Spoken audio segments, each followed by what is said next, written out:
Bismillahirrahmanirrahim. Assalamualaikum warahmatullahi wabarakatuh. Alhamdulillahirabbil alamin wal aqibatu lil muttaqin wa la udwana illa 'alal zalimin. Wa asyhadu an la ilaha illallah wahdahu la syarika lahu qayyumus samawati wal ardin. Wa asyhadu anna Muhammadan 'abduhu wa rasuluhul amin nabiyina Muhammadin sallallahu alaihi wasallam al-mab'us rahmatan lil alamin wa huwa sayyidul awwalin wal akhirin wa sayyidul mursalin wa ala alihi at-tahirin at-tayyibin wa ashabihi walil mayamin wa man tabi'ahum bi ihsanin ila yaumiddin. Amma ba'd. Kaum muslimin yang dirahmati Allah Subhanahu wa taala, segala puji hanya milik Allah Jalla wa ala atas segala limpahan rahmat dan karunia-Nya, sehingga alhamdulillah kita masih mendapatkan banyak kenikmatan, terutama kenikmatan iman, juga kenikmatan kesehatan pada hari-hari ini. Maka kita gunakan, optimalkan untuk beribadah, mendekatkan diri kepada Allah Subhanahu wa taala. Salawat dan salam semoga senantiasa tercurahkan atas junjungan Nabi kita yang mulia Nabi Muhammad Rasulullah SAW serta para sahabatnya, keluarganya, dan juga seluruh pengikut beliau Sallallahu Alaihi Wasallam hingga hari kiamat kelak. Kita akan bicara secara singkat ma'asyiral muslimin tentang tujuan dari tarbiyah Islamiyah. Para ulama kita menerangkan tentang tujuan dari tarbiyah Islamiyah ini ada beberapa klasifikasi, mengelompokkan. Ada yang menyebutkannya dengan dirinci, yaitu tujuan umum, kemudian ke khusus.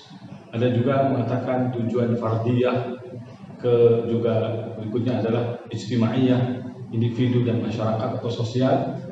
Tapi secara umum, ma'asyiral muslimin, kita bisa meringkasnya dengan singkat, ya, bahwa inti dari tujuan tarbiyah Islamiyah setidaknya kita akan berbicara pada 5 poin saja. Yang pertama, ma'asyiral muslimin, tujuan dari tarbiyah Islamiyah ini adalah untuk menanamkan akidah sahihah dan juga memperkuat iman. Kita tahu dalam tarbiyah, ya, dalam pendidikan, parenting anak, ya, kepada anak, kepada generasi beserta didik, tentu selalu diunggulkan dan ditonjolkan adalah tentang akidah yang kuat, akidah yang sahihah, akidah yang benar, agar mencapai tujuan ini. Karena sesungguhnya inti dari mereka, kita semua, ya, ada di muka bumi ini, kehadiran kita adalah untuk beribadah kepada Allah Subhanahu wa taala.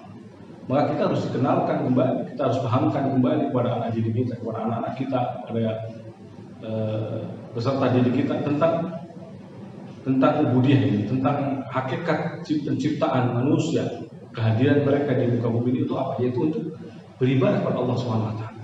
Maka kita tanamkan akidah, kita perkuat iman mereka.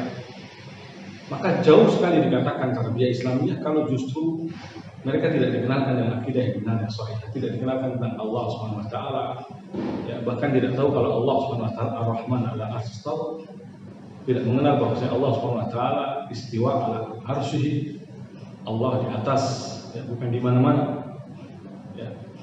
Tidak mengenal dari sifat-sifat dan juga nama-nama Allah Subhanahu wa taala. Berarti ada kegagalan di sini dalam pendidikan. Karena tujuan ini adalah agar mengenal Allah Subhanahu wa taala dengan baik, sehingga beribadah kepada Allah Subhanahu wa taala dengan benar. Juga agar terrealisasi ubudiyahnya kepada Allah. Agar terrealisasi pengakuan secara benar, mengesahkan Allah Subhanahu wa taala dalam sisi ubudiyahnya. Allah pencipta, pengatur, pemberi yang menghidupkan dan mematikan. Ini harus ditanamkan terus oleh pendidik tentang ini. Karena kalau inti atau tujuan dari tarbiyah adalah hal ini, maka harus dikenalkan tentang ayat Allah Subhanahu wa taala, "Khalaqtul jinna wal insa illa liya'budun." Ya, tidaklah Allah ciptakan jin dan manusia kecuali untuk beribadah kepadanya. Tidaklah Allah ciptakan jin dan manusia kecuali untuk beribadah kepada Allah Subhanahu wa taala. Agar mereka menyembah Allah, agar mereka mengagungkan Allah, mentauhidkan Allah Subhanahu wa taala.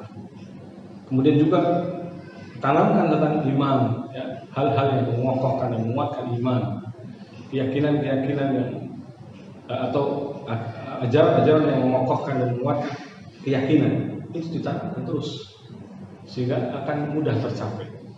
Karena ketika ini tercapai, tentu menjadi masyarakat atau menjadi manusia yang kenal baik dengan Allah Subhanahu wa taala. Akan menjadi manusia yang mengagungkan Allah Subhanahu wa taala.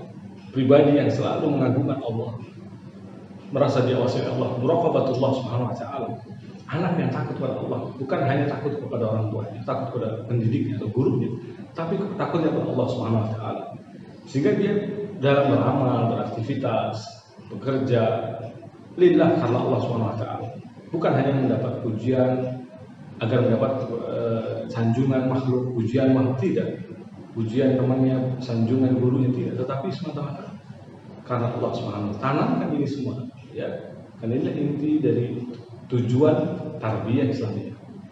Kemudian yang kedua, masyaallah muslimin, adalah untuk mencapai meraih akhlak yang mulia, ya, atau dengan istilah para pendidik atau tarbiyah adalah bulughul kamali insan, untuk mencapai kesempurnaan manusia, menjadi manusia yang sempurna, yaitu dengan akhlak yang mulia, budi pekerti yang luhur.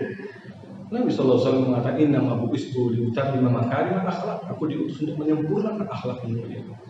Berarti ini adalah tugas kita sebagai pendidik untuk menyambung dari tugas Nabi SAW, yaitu untuk menyempurnakan akhlak manusia. Maka tugas kita sebagai pendidik, orang tua, ya, yang mendidik anak adalah untuk mengajarkan adab, etika, akhlak yang baik pada anak. Ya, karena kaum dinilai tidaknya ada akhlaknya, artinya peradaban dinilai dilihat dari akhlaknya. Kalau akhlaknya baik, maka jadi kaum yang baik, dikenal jadi kaum yang baik, bangsa yang baik, ya, negara yang baik, negeri yang baik. Itu dikenal dari adab, akhlaknya, etikanya, ya. Maka ajarkan anak-anak kita menjadi orang yang peduli dengan akhlak yang baik, selalu senantiasa berhias diri dengan akhlak yang baik, ya. Ini diantara tujuan dari tarbiyah Islamiyah, yaitu mengembangkan dan menyebarkan akhlak yang mulia. Mulai dari kebiasaan-kebiasaan, ya, dibiasakan dan akhlak-akhlak yang baik, akhlak-akhlak yang mulia, ya. Karena dia adalah orang yang nantinya menjadi pemimpin di muka bumi ini. Inni ja'ilun fil ardi khalifah, Allah mengatakan, aku jadikan manusia khalifah fil ardi, sebagai pemimpin di muka bumi. Jadi untuk memimpin di muka bumi ini, maka dia harus menjadi orang yang berakhlak yang baik, agar sayang dengan sesama, agar sayang dengan makhluk yang lainnya, ya.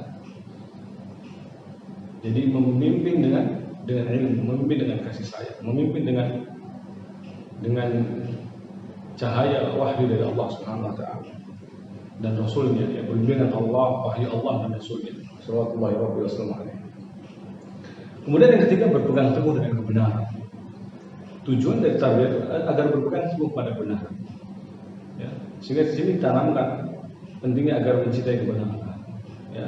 Ditanamkan agar mereka menerima kebenaran, menampakkan semangat emosi kebenaran, semangat serta cemburuannya adalah untuk kebenaran, bangkit kecintaannya untuk kebenaran.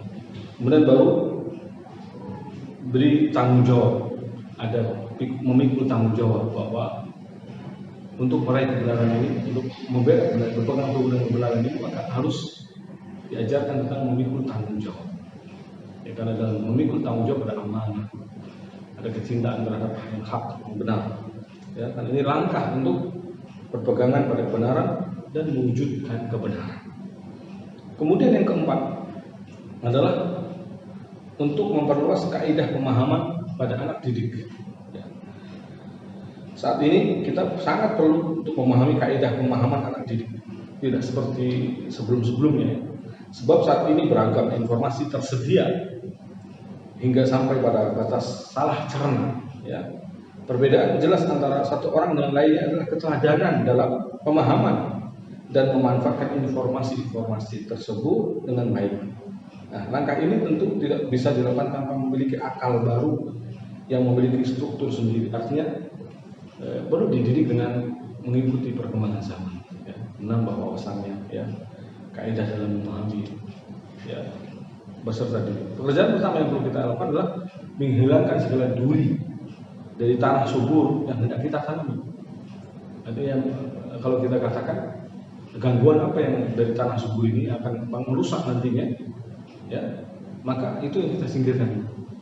Anak-anak kita adalah ibarat tanah yang subur, tapi mungkin ada pengganggu-pengganggunya, ya, maka kita singkirkan. Tenaga pendidik berperan di sini mempelajari berbagai macam pemikiran dan konsep-konsep anak didik, serta memperluas basisnya, menuntut kita untuk menempatkan segala pengetahuan dan pemikiran kita di tempat yang tepat. Selain itu, kita harus serius memperhatikan bahwa seputar permasalahan-permasalahan modern yang kita ketahui, yang kita tidak ketahui, memberikan kemampuan anak didik untuk berpikir secara luwes, cepat, menangkap berbagai perubahan-perubahan besar, ya, yang dialami dunia. Di sela penerapan langkah-langkah ini, kita bisa memperluas basis pemahaman para anak didik. Tentunya jadi di samping dengan basis akidah yang kokoh, ya, juga bagaimana bermuamalah dengan, ya, informasi-informasi yang ada. Ini diambil dari Haulat Tarbiyah wa Ta'lim karya Dr. Bakar, ya, dan juga dari kitab Kaifan Rabbi Atfalana dari Al-Istanbuli, karya Al-Istanbuli, ya, diringkas dalam kitab Asali Tarbiyah Nasyi'ah Inda Sahabah. Poin yang keempat tadi, ya. Kemudian yang kelima, tujuan dari tarbiyah Islamiyah adalah kepribadian berilmu dan kehidupan berkembang yang terus beranjak naik guna mencapai kehidupan yang lebih leluasa. Artinya menciptakan pribadi-pribadi yang berilmu, ya. Karena, ya, setiap kita, ya, tentu dituntut untuk berilmu, khususnya lebih baik tentang akhirat. Allah Subhanahu wa taala mengingatkan wabtaghi bima ataka Allah daral akhirah wa la tansa nasibaka minad dunya. Wabtaghi bima ataka Allah daral akhirah wa la tansa nasibaka minad dunya. Dan carilah pahala negeri akhirat dengan apa yang telah dianugerahkan Allah kepadamu, tetapi janganlah kamu lupakan bagianmu di dunia. Di sini berarti ada dua inti dari tujuan pendidikan, yaitu agar kita perhatian sisi akhirat dan bekal amal soleh yang harus dipersiapkan. Yang kedua, yaitu mengambil bagian dari dunia. Nah, Al-Imam Qurtubi dalam tafsirnya, Ma'asyiral muslimin, ya, menerangkan bahwa dan carilah bagianmu dan carilah pahala negeri akhirat dengan apa yang telah Allah anugerahkan kepadamu. Ini maksudnya yaitu carilah akhirat dengan dunia yang Allah berikan kepadamu. Carilah akhirat, carilah pahala akhirat dengan dunia yang Allah berikan kepadamu. Nah, akhirat yang dimaksud di sini surga tentunya, ya. Wala tansa nasibaka minad dunya, dan jangan kau lupakan bagianmu dari dunia, kata Ibnu Abbas, yaitu jangan kau sia-siakan umurmu, jangan kau sia-siakan umurmu untuk melakukan amal soleh di dunia. Karena menggapai akhirat tentu hanya diusahakan di dunia. Yani kita beramal hanya di dunia. Di akhirat itu adalah menikmati atas apa yang kita kerjakan. Maka bagian setiap orang adalah umur dan amal solehnya di dunia. Ini kata Abdullah bin Abbas radhiyallahu anhu dalam menafsirkan ayat yang mulia ini. Jadi inti dari tujuan pendidikan, berarti kalau kita simpulkan ada tujuan dunia dan ukhrawi. Tentu kita tidak mengesampingkan dunia, tetapi juga dunia ini menjadi wasilah untuk bagian ukhrawi kita. Ya. Dan kalau kita kerucutkan dari ini semua, intinya adalah untuk menjawab ridha Allah Subhanahu wa taala, untuk mencari ridha Allah Subhanahu wa taala, untuk menciptakan manusia yang sempurna akhlaknya, atau manusia yang baik, ya, yang baik akhlaknya, yang baik akhlaknya kepada Allah dan baik akhlaknya kepada manusia seluruhnya. Baik akhlaknya kepada manusia dan makhluk, ya, yang ubudiyahnya baik kepada Allah, dan juga beribadah dalam arti ibadah yang lainnya juga baik, kepada hubungan dengan manusia baik, ya, hablum minallah baik, hablum minannas baik. Sehingga juga ada yang mengatakan bahwa tujuan dari tarbiyah Islamiyah itu adalah bisa digolongkan tujuan fardiyah individu dan ijtimaiyah. Individu berarti tentu menciptakan setiap individu menjadi pribadi yang tadi berkarakter akhlak yang baik, beribadah dengan benar kepada Allah, memiliki balasan ilmu yang dalam, ya, kemudian pribadi ilmu, ya, dan terusnya, ya, mencintai kebenaran, berteguh kebenaran, Adapun sosial menciptakan masyarakat yang sebagaimana dikatakan baldatun thayyibatun wa rabbun ghafur, ya, yaitu masyarakat yang Islami, masyarakat yang mengamalkan syariat dengan baik. Ini tujuan dari pendidikan. Karena dengan setiap rumah tangganya baik akan menjadi masyarakat yang bertakwa, masyarakat yang baik. Ya, karena masyarakat adalah dari unsur dari keluarga atau bahkan dari individu keluarga dan individunya kemudian menjadi baik. Kaum muslimin yang dirahmati Allah Subhanahu wa taala, sehingga inti dari hakikat tujuan dari tarbiyah Islam ini adalah agar menciptakan generasi yang robbani, generasi yang nantinya robbani, yakni menjadi hamba Allah, ya, yang baik, yang beribadah kepada Allah baik, dan juga hubungan dengan manusia yang baik. Demikian, wallahu taala a'lam bissawab. Wassallallahu ala nabiyyina Muhammad wa alihi wa sahbihi ajma'in. Subhanakallahumma wa bihamdika asyhadu an la ilaha illa anta astaghfiruka wa atubu ilaik. Wassalamualaikum warahmatullahi wabarakatuh.